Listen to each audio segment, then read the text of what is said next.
कसं काय सांगलीकर सांगलीच्या गणेशोत्सवाचं प्रमुख आकर्षण म्हणजे पौराणिक देखावे आणि हीच परंपरा जपणारी मंडळी आणि त्यांचे ह्या वर्षीचे देखावे. चला तर बघू. दुराचार आणि विध्वंस यामुळे ग्रासलेल्या पृथ्वीनं कळवळून आक्रोश केल्यामुळे प्रत्यक्ष श्री नारायणांनी वराह अवतार धारण करून उन्मत्त झालेल्या राक्षसराज हिरण्याक्षाचा वध केला आणि त्यामुळे त्याचा भाऊ हिरण्यकश्यपू प्रचंड संतापला. हिरण्यकश्यपूनं देवाधिदेव महादेवांची उग्र तपश्चर्या आरंभली. महादेवांनी हिरण्यकश्यपूला इच्छेच वर मागण्यास सांगितलं आणि हिरण्यकश्यपूनं वरदान मागितलं. हे त्रिशूल डमरूधारी भोलेनाथा, मला मृत्यू ना देवांच्या हातून यावा ना दानवांच्या, ना मानवाच्या हातून ना जनावरांच्या, ना रात्री यावा ना दिवसा, ना शस्त्रानं यावा ना अस्त्रानं, ना आत यावा ना बाहेर. एवढं वरदान मला लाभावं भोलेनाथा. संपूर्ण ब्रह्मांडात सर्वश्रेष्ठ असणाऱ्या महादेवांचं वरदान लाभताच हिरण्यकश्यपूचं मृत्यूभय नष्ट झालं. त्याला सत्ता आणि शक्तीची धुंदी चढली. भगवान विष्णूंची असलेल्या वैराची आग मात्र त्याच्या मस्तकात धुमसत होती. अशा कमालीच्या नारायण द्वेष्टा हिरण्यकश्यपूच्या स्वगृही त्याचा प्रत्यक्ष वंश असलेल्या प्रल्हादानं त्याचा हुकूम पायदळी उडवला. प्रल्हाद नारायणाच्या नामस्मरणात अखंड दंग असे. प्रल्हादाच्या मुखी असणारे अखंड नारायण नाम बंद झालं पाहिजे या एकाच वेळानं हिरण्यकश्यपूला ग्रासलं होतं. नारायण नारायण, शंखचक्र गदा पद्मधारी नारायण, लक्ष्मीरमण अद्भुत किमयाकारी नारायण. माते, महाविष्णूचं हे नाम किती गोड आहे. हृदयातून मुखी येताना अमृताचं होऊन येतं. होय रे बाळा, पण ते परम पावन नाम घेण्याचं भाग्य आपल्या नशिबी नाही आणि आपल्याला ते स्वातंत्र्यही नाही. सम्राट हिरण्यकश्यपूंच्या राज्यात तुझ्या वडिलांच्या घरात तुला काही उच्चारायलाही बंदी. पण असं का? तुझी ही निरर्थक बडबड बंद कर. कोण तो गौरी मोलाचा नारायण आणि त्याची पत्रात आणि साक्षात या सम्राट हिरण्यकश्यपू समोर त्याची स्तुती करतोय. त्या वेगळ विष्णूची. असं म्हणू नका दादा, माझे महाविष्णू भेकड नाहीत. पृथ्वीवर जेव्हा पापांचा अंधार आणि अनाचाराची सत्ता माजते तेव्हा तेव्हा अवतार घेऊन दुष्टशक्तींचा समूळ नायनाट करणारे महाशक्तिशाली नारायण ध्याड कसे असतील. त्याने नायनाट केलाय माझ्या सच्च्या भावाचा, प्रत्यक्ष तुझ्या थोरल्या काकांचा. मी हिरण्यकश्यपू त्याचा नायनाट करेन. त्याला अंधाराला फिरकावून दे.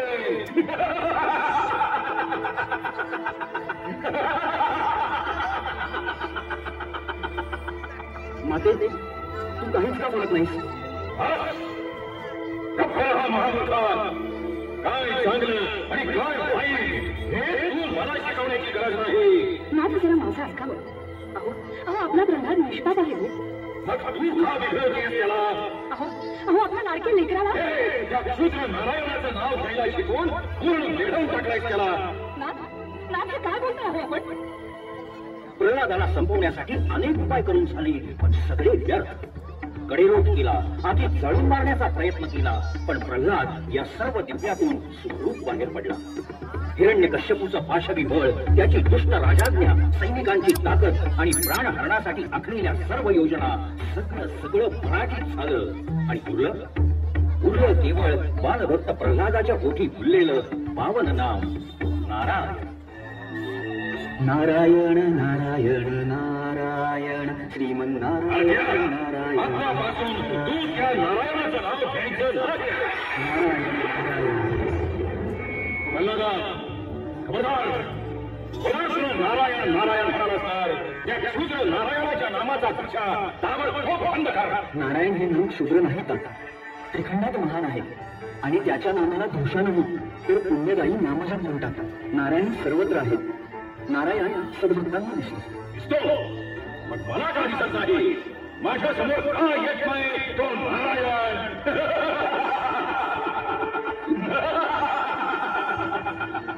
नारायण आपल्या समोरच आहेत. असं या महाराच्या निर्जीव भिंतीत आहे. निश्चितपणे आहे नारायण. या अचेतन दगडी खांबात सुद्धा असेल तुझा तो नारायण. असे मिळतात तो आहेच. या दगडी खांबातही त्यांचे वास्तव्य आहे. इतका मस्तवाळपणा तर मग आता दाखवतोच खांबात बसलेल्या तुझ्या नारायण या महापराक्रमी हिरण्यकश्यपूच्या गदेचा पराक्रम.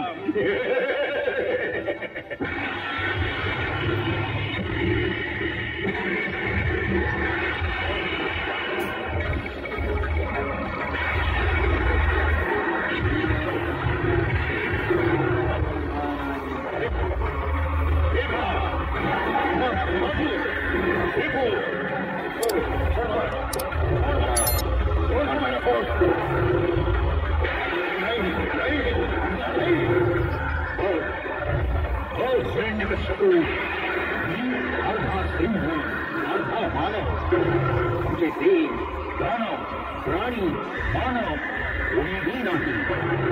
ही तिन्ही सावलीची वेळ. ना रात्र ना दिवस. हा सुंदर म्हणजे हात नाही आणि बाहेरच नाही. आणि ही माझी तीक्ष्ण नख. शस्त्रही नाही आणि अस्त्रही नाही.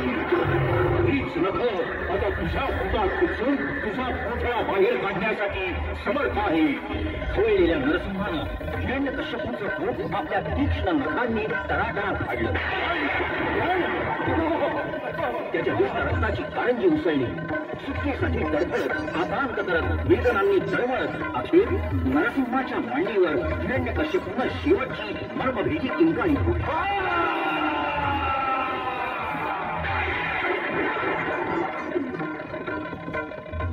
हिरण्यकश्यपू गतप्राण होतात नरसिंहानं प्रल्हादाला जवळ घेऊन अभय दिलं.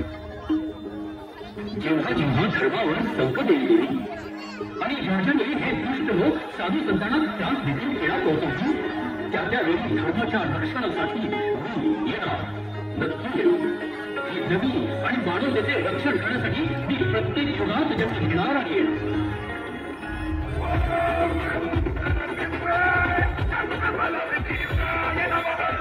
सांगली जिल्ह्याच्या अधिक माहितीसाठी थिंक सांगलीकरशी जोडले जावा.